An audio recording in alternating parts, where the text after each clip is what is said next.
Welcome back to the 22nd Street podcast. Today, got Carissa and Bryan to talk about a project that they've worked on recently that was super sick. Thanks, You man. wanna, you guys wanna, one of you want to tell them a little bit about kind of the name, concept? Sure. So I approached Bryan. I kind of thought about this project for a little while. I've been looking at making short films for some time, and I was kind of looking for something where I could get, a positive point across, and for a little amount of money. And so I remember a few weeks ago we were talking about, I forget what the instance was, but I know you mentioned the term echo chambers, and it kind of resonated with me. I kind of Googled it to get a better idea. And I was like, oh man, that's such a good point. Echo chambers exist really in every aspect of our lives. And so I set out to make a film that sort of embodies that whole concept. And I kind of reached out to Bryan about it, and he really shouldered a lot of the load getting the film moving, and he kind of helped provide me with a direction, because my thoughts were kind of all over the place, but Bryan kind of stepped in and helped me out with some of it. Yeah. Carissa came up with most of the concept and everything, and she had locations that she wanted to go to get footage, good shots, and all that. And I really just kind of helped organize it and helped her go out and shoot. My girlfriend Tammy came and helped us carry gear and stuff like that. Thank you, Tammy. Executive producer Tammy, yeah. for sure. But yeah, it was a lot of it was just kind of following Chris's direction. She had several like kind of cool sites she wanted to go out and just try to capture some footage, and it kind of unfolded pretty naturally when we were at some of the sites. We just kind of thought about like how the spaces felt and how they kind of resonated with the concept. Like you could kind of get an impressionistic feeling from being in, something like a big tunnel versus a big open space, like at the end of the film. And one of the cooler things is, when we were shooting, we went up to the Lewis and Clark Memorial. It was like the first spot that Carissa had picked. And when we were shooting, we were just trying to get an big open space and kind of see, because you can see all of Omaha and like, some of the lakes and stuff like facing out into the wider city from there. It's pretty cool. But somebody had left their sunglasses sitting down on the, like one of the concrete benches, and they were just kind of sitting there. I'm like, well, it'd be cool to kind of get a shot from like behind these glasses and kind of just look out over this big open space. And it was one of the earlier shots. And then what was the other place that you picked to go to? So we ended up going down to Walnut Creek, that man-made lake and park. There's like a set of trails around it, and there's a little tunnel kind of off to the side near 96th Street. And what did we find down there, Bryan?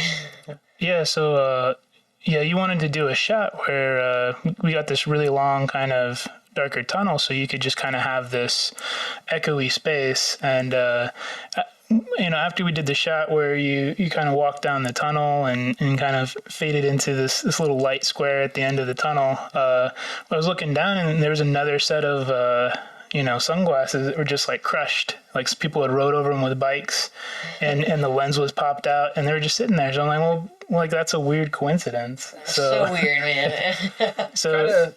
Yeah. I was gonna say right off the bat that kind of strikes me as like people see completely different things. Someone could be walking around. I mean, you see people all the time walking around with glasses that are destroyed, and they, in the most literal sense, like people can see things completely different. Right. Yeah, and they were pretty messed up, and it took us a little bit, but another few minutes later, we saw the lens had popped out after we shot the glasses and kind of looked up, and so we were holding it up and kind of looking through it, and that kind of led to just some of the like transitional shots. Like I was thinking of like a lens and perspective, and just kind of moving into some of the middle parts of the film, which I actually just kind of shot on a rainy, kind of stormy day in my garage. So, but I was just trying to capture some abstract, kind of introspective shots. But yeah, like most of the idea and stuff did originate from Carissa. Like, what were some of the like thoughts and like conversations you two were having that brought up the idea? Oh man. So I just like sit and get way too into politics, so I know that it had to do with that because I just spew them off at all times.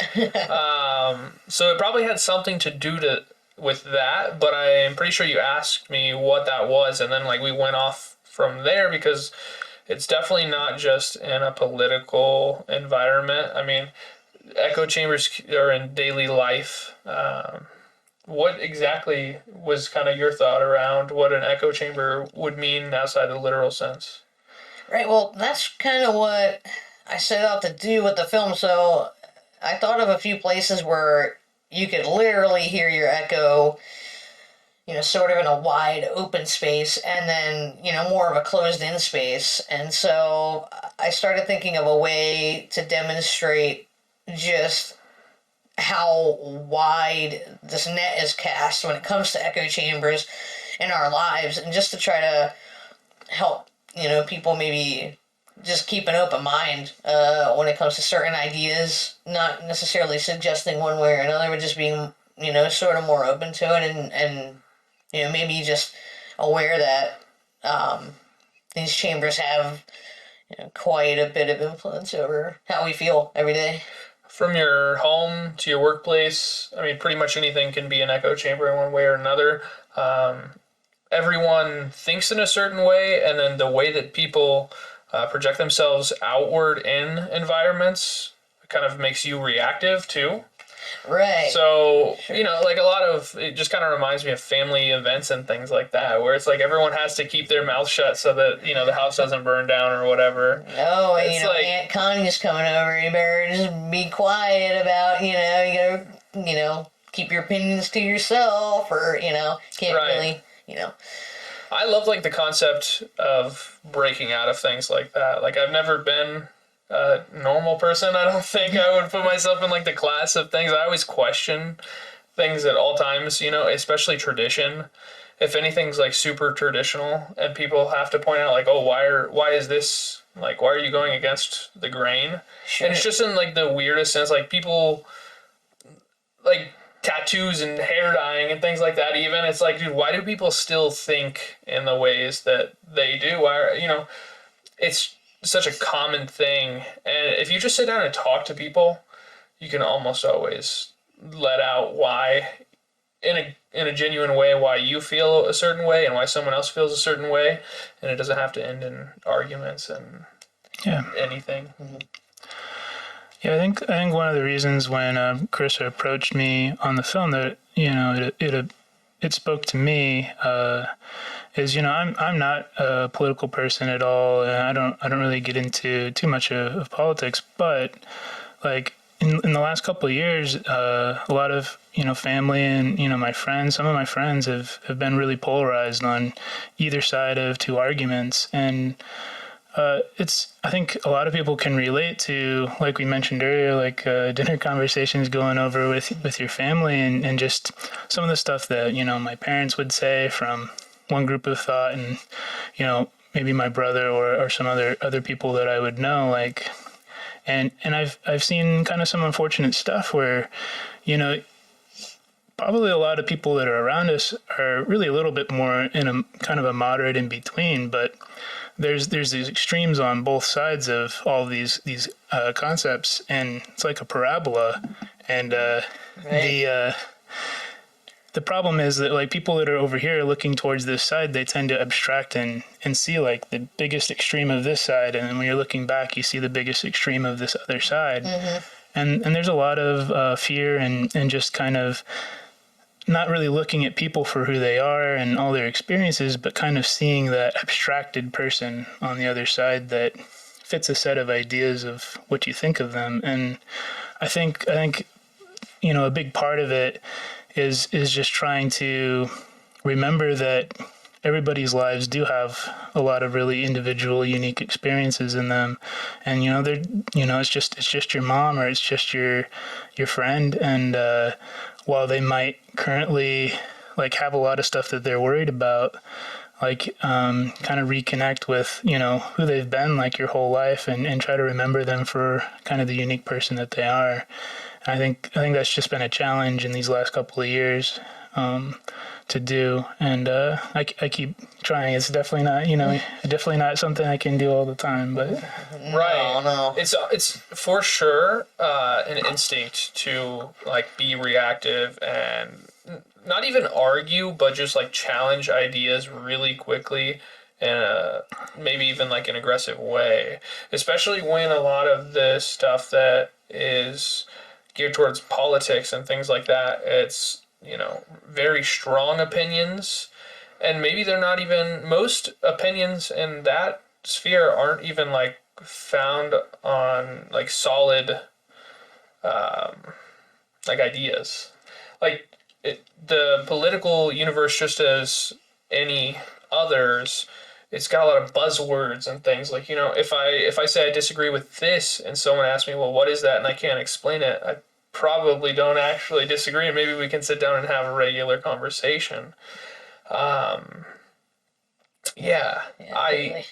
It's just tough. And it's weird because I feel like politics used to be something that you didn't discuss so much. It was always like sort of a private thing, almost like your finances, or lately I know religion's kind of somewhat become more of a private thing, but politics used to be something like you didn't discuss with friends because you didn't weren't going to agree, and now it's just kind of become this thing that's just discussed at the store, it's discussed at work, it's discussed at school, it's just everywhere. Can't get away from it. I think that the biggest thing with that is a lot of political beliefs on specific sides go against other people living and stuff at this point, so it makes it a lot more difficult to even tolerate the kind of people that would believe in certain things, or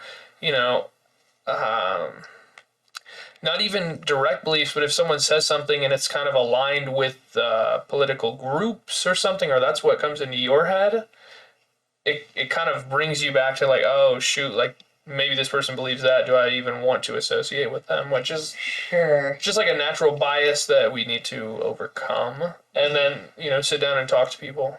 Right. I feel like that's kind of what the film was meant to. Or one aspect. There's a lot of things that really, a lot of directions this film went, but one major thing was just kind of like just keep an open mind and don't necessarily just judge someone based on the snap beliefs that okay, we know they believe that, therefore we don't like them, they're a bad person, or and that's why Bryan kind of some of the things that he speaks in the film, I feel like embrace that like wholeheartedly.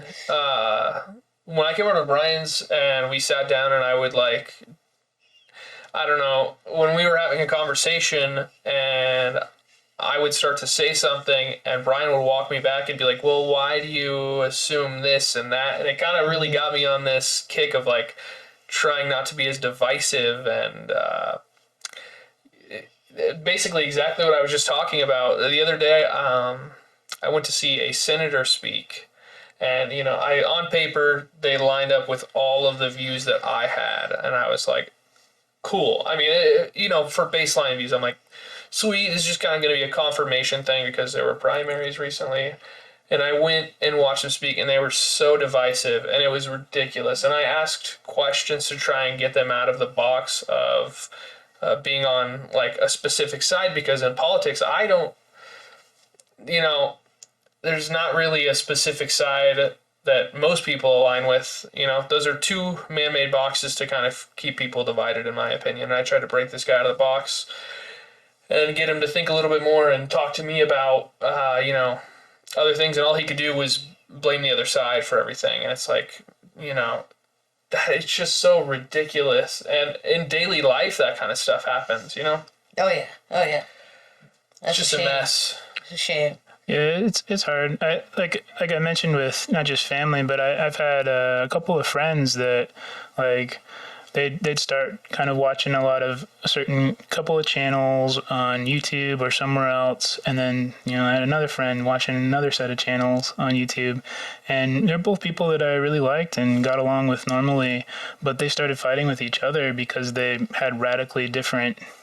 were watching radically different viewpoints or different kind of echo chambers, just kind of reinforcing a lot of beliefs and a lot of ideas, and then kind of like before, like pointing the extremes on both ends and saying, this could completely change our life, and then this could completely change our life. And it was kind of sad because eventually they just eventually stopped talking to each other, and they were really good friends before. And I think if we it's always hard to figure out what's really going on everywhere with the way that media and the state of truth is. But I think if we just kind of step it back down and look at the more immediate area around us in our lives, and remember our friends and family for who they are, I think we can probably rebuild some of those connections and kind of learn from each other in an important way. Definitely. Yeah, I think there's like some friends of mine that I keep in touch with, and or just talk to, and sometimes I just have to tell them. I'll be like, hey, like I really don't want to talk about politics. Like, I think it's like, that's cool you believe that, but I just don't really want to talk about it. Like, why can't we just like talk about things that we used to enjoy talking about, or some of the things we like I try to shy away from it where I can, just because it's such a kind of a troubled area right now. So yeah, I have a specific friend who actually I know watches the podcast, and they started sending me like political, like they had to dig deep on the internet or something to find the videos and sending them to me and being like, this is absolutely confirmation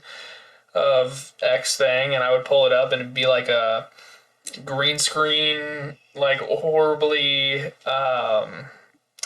done wannabe, like those up and coming media channels that are really divisive anymore. Like they're like legit, and they won't let you. They advertise on all the radio and everything, and not going to name any specific ones at this point. If you want to know my political opinions, we can have a conversation. I won't talk about it on this specific podcast too much because I could go on for hours. But I mean, I just clicked on a video and immediately I'm like, how? This stuff's brain rot basically. And not to like be divisive, but that's the thing, when you've been pushed to a specific side, most of this stuff is kind of like a pipeline. You watch this video and it kind of has these subtle hints at something behind it. And eventually you're just all the way on this completely different side. And it's not actually you, but you've kind of been told what to be. And you're like, well, maybe I can align with that. And it's just a mess. Right. Totally agree. So I'm like, hey guys, let's just not talk about that. Yeah, I specifically told this person I didn't want to talk about that. Yeah. But, yeah, I know exactly like what you're talking about. It's not fun to like have those conversations, and you almost, in order to stop stuff like that, you have to be pretty upfront, and yeah, the other person does have to be more willing to talk to you on like a human level. So right. Yeah. Sometimes they're open to it, sometimes they're not. Definitely people out there, not anyone that I deal with in my daily life, so I'm not calling anyone out, but there's definitely people out there that you can even like watch and you just know, yeah, I could not sit down and have a real conversation with that person. They'll spew buzzwords and just anything at me to get me to think whatever they're thinking.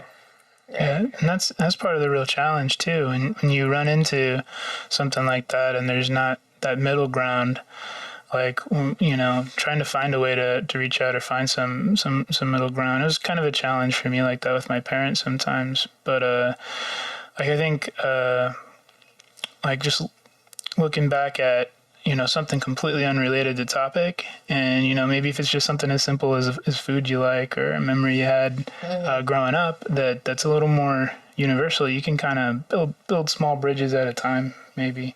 For sure. And actually, when I start to have discussions with people, when it does get political and things, most of the people that I disagree with are like right about having, like, we're like this far apart, and somehow it's just like feels like an extreme. It seems like a million miles. But yeah, taking turns speaking and things like that definitely helps.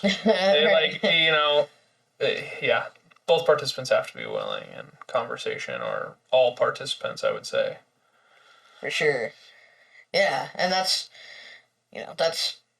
part of the message too, man. It's just kind of, trying to find the middle ground, like Bryan said. Just, try to find that bridge, back to your loved ones, and or even if the argument, talk to your neighbors, guys.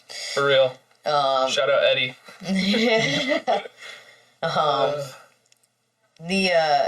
Even if the argument isn't political, just any kind of argument. I know, like, I don't really argue too much. I try to be as laid back as I can, but sometimes it's just those little, like, arguments you get in with people at work, or people at home, and just I always try to see things from their perspective. Like, oh man, what do they have going on? What are they dealing with right now that might maybe made them a bit quick to anger with me, or maybe they do have a point, maybe we should do things this way, just trying to just be a little more accepting. So yeah, it's hard to remember that, sometimes, especially working around people in service and other stuff like that too, or in medicine.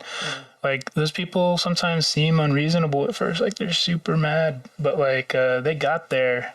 They had a journey at some point. They got them to that point, and it's hard to look at it, but if you just kind of imagine, like what they might have gone through already that day before they finally showed up with you and were already like super mad. Right. It can help at least make it not seem so bad or personal towards you, and maybe try to rewind and get that connection back. Right. You're always the best at de-escalating, Bryan. That's one of the weirdest environments to kind of be rude in. Not like from the perspective of the provider, yes, but also like if a patient comes in to any medical office and they're getting something done, or they want someone to help them, like, why are we being like this? Why are we being divisive? Right. Why are we being rude? Right. That's another thing. But even, definitely, like, think about the things that everyone's going through. Like you were saying, it's not like in any situation. When you go out to a restaurant, and you have a server and they've had a bad day. When you're at a clinic or something, and whichever end you're on of any conversation, just think of, people are tired. A lot of things have happened in the last few years. I feel like I'm like, when's retirement? For real. like tapping out over here. So yeah, it's like aged everybody, mentally, physically, socially. I just think that made everything a hot mess. I think that people not going out so much, I don't think there were necessarily any like lockdowns in this area, maybe for a couple weeks at the absolute most, where it was just essential people or workers or whatnot out. But, sitting and having any alone time and being bored is enough to like change your views completely. My views in the last couple of years on a lot of things have changed like so drastically. Sure. Yeah. I mean, if you think about how different it is now from, having phones and everything right by us, I watch a lot of stuff where they'll do little studies on boredom, and they'll talk about how boredom might actually be kind of good for you, because when you sit and just are forced to kind of not think about anything or do anything, you get a little more introspective, and you think about you tend to think more about where you're going in life, what the people around you mean to you. Just kind of look at things for what they are a little bit more, versus if you just pull out your phone immediately and you're looking at that, or you're like, I don't want to be bored. I'm just going to do something, anything to kind of knock off that silence. Then it just fills up your head with something again, and you're not really thinking on your own as much. You're letting information come in, and that's great too. But like sometimes it's just all of these different signals are constantly coming into your life, all of this information, and if you never have that time to just kind of sit back, like you were talking about, and just kind of think about life for what it is in the experience, like the experiences that you've actually had, then that reality that's coming in through your phone, everything shapes your view. It shapes how you feel when you go back out and talk to your friends, and you go back out. Now you feel like sometimes maybe like, oh, you're not good enough. I saw my friends, they went out here, I wasn't involved, or look at this person, they got this big job promotion, or look at this person has like a boyfriend or girlfriend, like, oh man, I'm lonely, I feel a certain way about myself, rather than just like looking at kind of how your life is. And sorry, Ty, you were going to say there's something that reminds me of. It's parasocial relationships is what they call it, where people think they're kind of like friends with the people on the internet that they watch on, say, YouTube or TikTok, or oh, interesting. People that are like celebrities and things. But it kind of reminds me, people have that same weird parasocial relationship with their actual people that they've known and things like that online too. And yeah, if you don't have that and you have a genuine friendship with someone and things like, you can be quick to jump to anything about their online activity or what you've heard from someone, anything, For sure. Yeah, it's sure. You just different. believe it, or people are always posting the ideal parts of their lives online, mostly, So you're always seeing, oh, this is my life's so awesome. Well, they did something on a Saturday, like a lot of people do, and it's like that's fine, but yeah. Then you just, all it does, it's kind of. Yeah, I don't post on social media too much at all, and yeah, I don't know. I'm more of a watcher and consumer of social media. I love posting pics with, friends and stuff like that, or just like funny little anecdotes back in the day, or like dumb thoughts, but see, I never wrap back around like back it off a bit. Yeah. I wouldn't say so, because like in person, like I'll be hanging with someone and be like, let's take a pic, and then I'll just not ever even get around to it, and then I get in my own head and I'm like, well, would it be weird if, you know what I mean, like a week later or something? Just that's another thing, is like, why am I getting anxiety from like something like posting on the internet? So crazy how like involved it's become, right, with our lives. Like Brian said, like, oh, bored, I gotta check something, and like you said, like I love, like for a little while I kind of stayed away from social media, and I feel like I did get more done, like. And I had a lot of time to reflect. And there's a great saying on the internet: "Go touch grass." Yeah. Not even like, I mean, in the literal sense, yeah, get outside and go breathe in some fresh air and stuff. But like, nature and going out and doing stuff definitely opens your eyes to like what's actually out there, and maybe it will make you feel a little bit more alive than sitting and scrolling. Yeah, and that's why like. Hey man, I had so much fun filming that day, and that was getting out and doing some cool stuff, and that was sick. Yeah, if you hadn't have come up with the idea and asked me to go, I would never have been spending all that time. It was a nice day. Just up on that breezy edge of the bluffs, like just sitting there appreciating, nature and the stuff around you and everything, or just sitting in a dark tunnel looking around, like like you might ride your bike through there or walk through, but you wouldn't have spent the time like to just look at all the like tons of weird spider webs and nests, or find the 2 pairs of glasses, like everyone, you just pass right over it. Right. So like just taking that time, even just saying, I need this transitional set of shots, and going out to my garage and just listening to the rain, it's kind of a different perspective. It's quiet, and it kind of lets you think about things a little differently, which was nice. So I'm glad you asked me to be involved with it. So. Yeah. Hey, thank you, Bryan. You're welcome. I appreciate all the hard work you did. Yeah. On top of the fact that you guys got to go out and get the shots and be outside, I mean, you also got to make a cool piece of art, which is even cooler because you can look back on that. Like, I definitely encourage people to like get together with their friends and make art in any way, shape, or form. Yeah, definitely.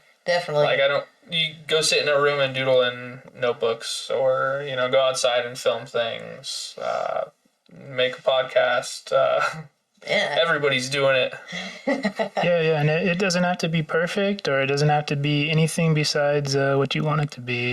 Just being able to make something and look back at your own thoughts and your friends' thoughts can kind of give you a little bit of perspective and add a little bit of meaning to your life. And I think that's always important to me anyway. Yeah, like Bryan, I feel like you taught me like all art is beautiful. Like art isn't perfect. That's the point, because nothing's going to be perfect to everybody. It's going to be a piece of you, and to just respect all art for what it is. So I think all art matters, and I encourage everybody to make whatever they, think is cool or think is appropriate, whether you like to draw, paint, film, make music, make any kind of sculptures, anything like that. Bryan really taught me a lot about art recently, and it's really awesome.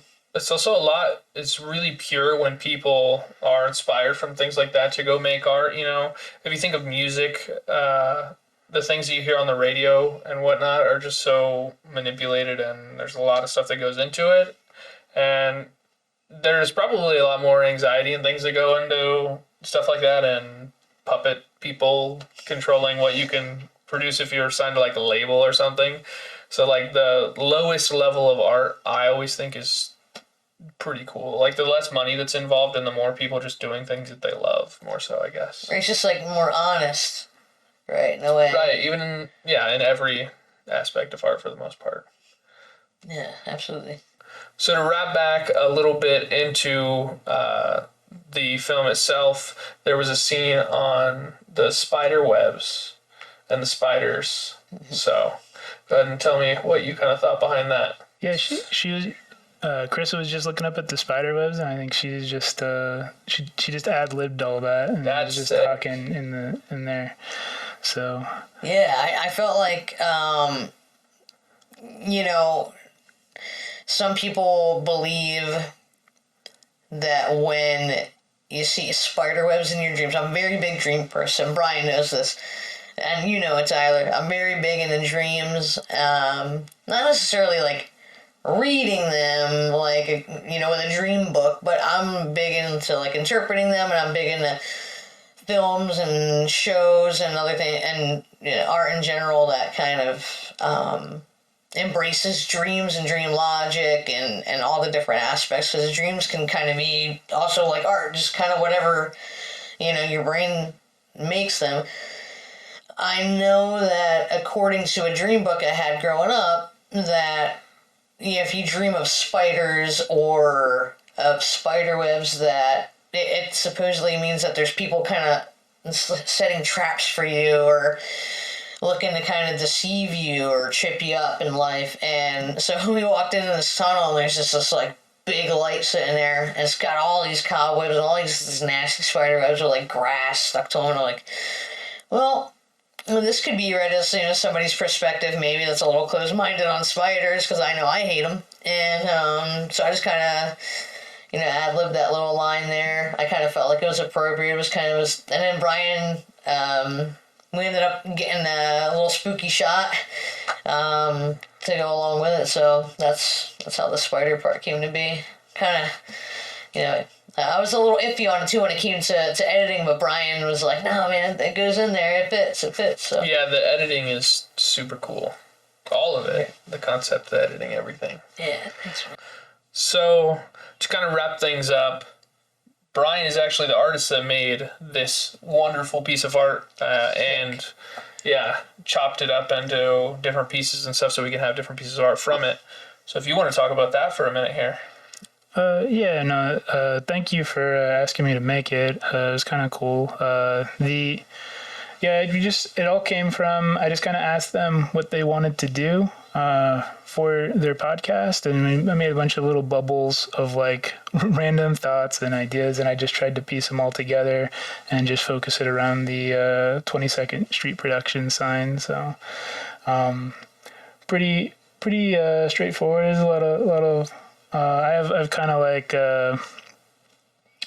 these kind of little clouds and stuff that I draw on a lot of things. Is just makes stuff a little more ethereal and fun. But yeah, it's just it's mostly all done in graphite, and then I scan it and I do a digital color, kind of change all of the tones of the graphite, so it still feels pretty analog. But yeah, no, thank you for asking me to work on it.